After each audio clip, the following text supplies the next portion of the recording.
What's up, everybody? I'm Average Ant, and today I want to talk to you about the latest entry in the Fast and the Furious sim, Need for Speed Unbound, and ask the question, is this the right direction for the franchise, and is it a good game? Okay, so full disclosure, I had already made a video previously about this, but I decided I didn't want to go too early on some opinions, and play more than the 10-hour trial I got with EA Access. So now I can confidently say, after enough hours in the game and finishing the campaign, I can speak on this. So to make this easier for myself and you also watching, I looked at this game through a couple of perspectives, which are the aesthetic design of the game, the cars, the customization, the actual gameplay itself, the environment, and the story campaign. And lastly, I will cover what I think is a massive point I feel majority of reviews on this game have missed. These will be timestamped so you can easily find and contest anything I say. Okay, let's go. Firstly, NFS Unbound has made some really positive changes since the last iteration, NFS Heat, which although was not without its faults, I feel was quite well received overall. The first most notable change is the design of the player's avatar and NPCs, with a cool cel-shaded Into the Spider-Verse style animation. This is also infused into the gameplay with driving effects that flash around and on your car. I was skeptical when viewing the first release trailer, as I immediately thought, style over substance here. We were reassured by the devs that this can be turned off. Spoiler alert, it can't.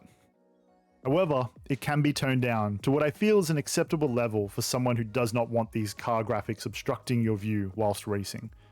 Being reasonable though, when these are set off for yourself, they are still on the rival races, which is a bit weird, so you can still see them and they do on occasion find them annoying.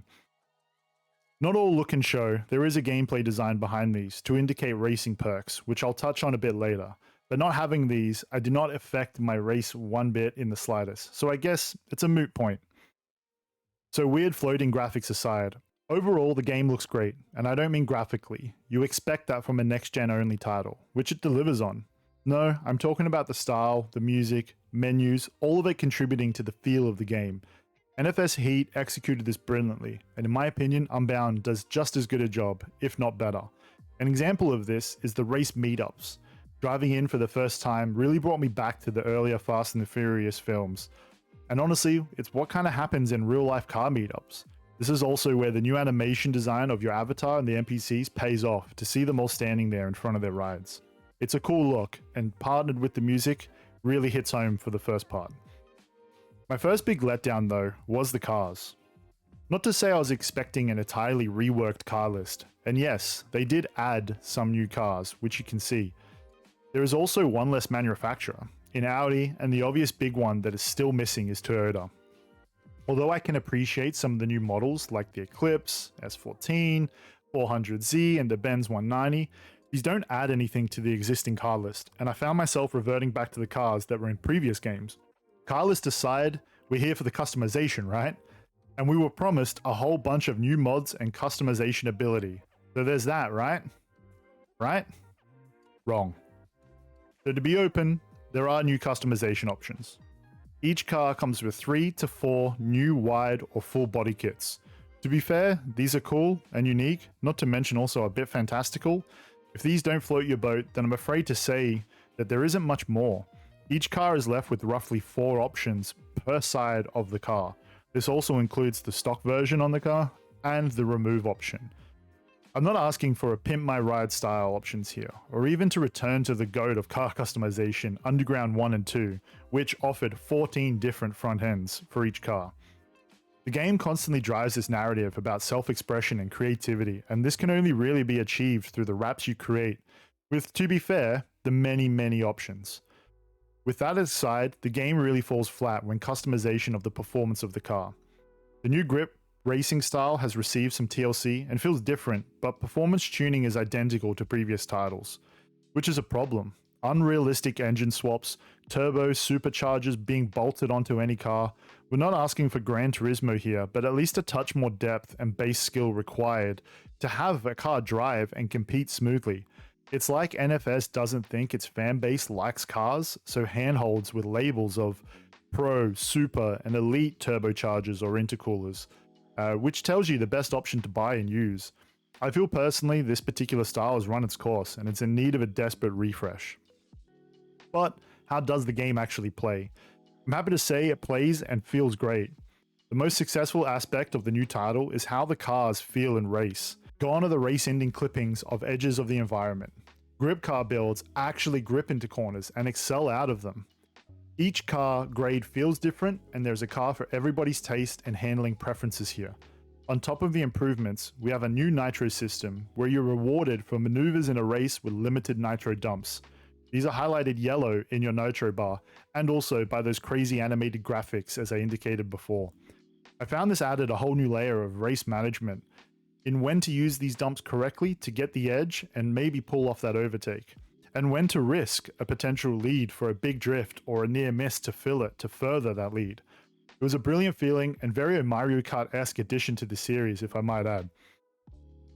The biggest change in the gameplay loop is the risk and reward of the day and night schedule. Now this isn't overly complicated.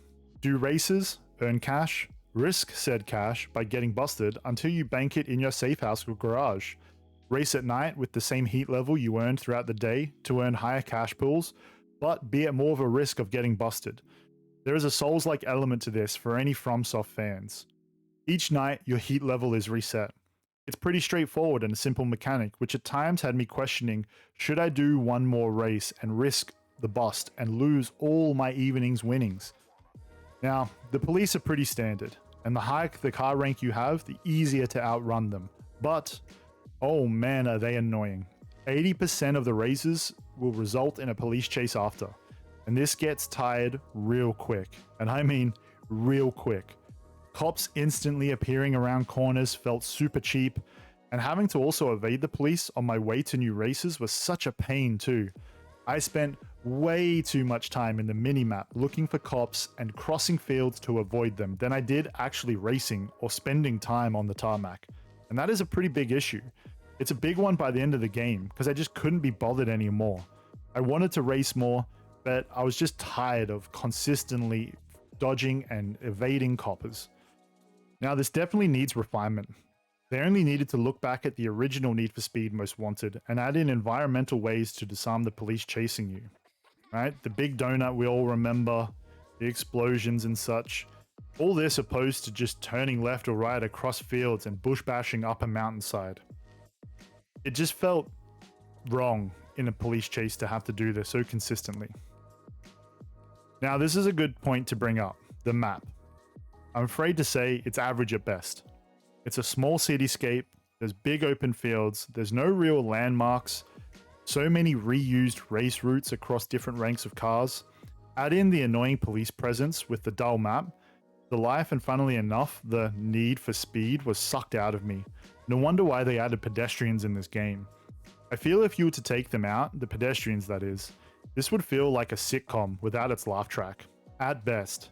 So much emphasis was put on the style of the cars, the NPCs, and the animations that I feel the map didn't get the love it deserved. Take into account next-gen consoles and the potential, and it feels like a total failure of a map. It's so small, and once you've driven through it, it's really forgettable. This all brings to me what I think is the biggest and worst mistake this game has made so far, and I haven't seen this acknowledged anywhere. So, what is it? What ultimately ruins this game along with the environment is the story. Yeah, I know, right? Why especially in a Need for Speed game would the story have any effect on the actual racing? Well, unfortunately, it's infused into every aspect of this game. Now without spoilers, this is why the day-night schedule is set. 4 weeks in a calendar trying to save up cash to enter the end of each week's grand race and earn your right to race in the finale on the 4th week. The monotony of this is attempted to be addressed with some non-racing tasks throughout, like car deliveries. These are the only thing in the game that I think that won't earn you heat, by the way. And also, it's quite nice to drive some rides that aren't yours to really feel out if you want to buy them later. You also do rescue pickups of other rival racers. Doing this will unlock their safe house, and a little bit of dialogue on their backstory. It'll also involve a heavy cop chase, which, of course, right, we need to put that in everywhere. So after the Grand National race, and you finish the campaign, then what? You can free roam the city, taking races and challenges? Nope.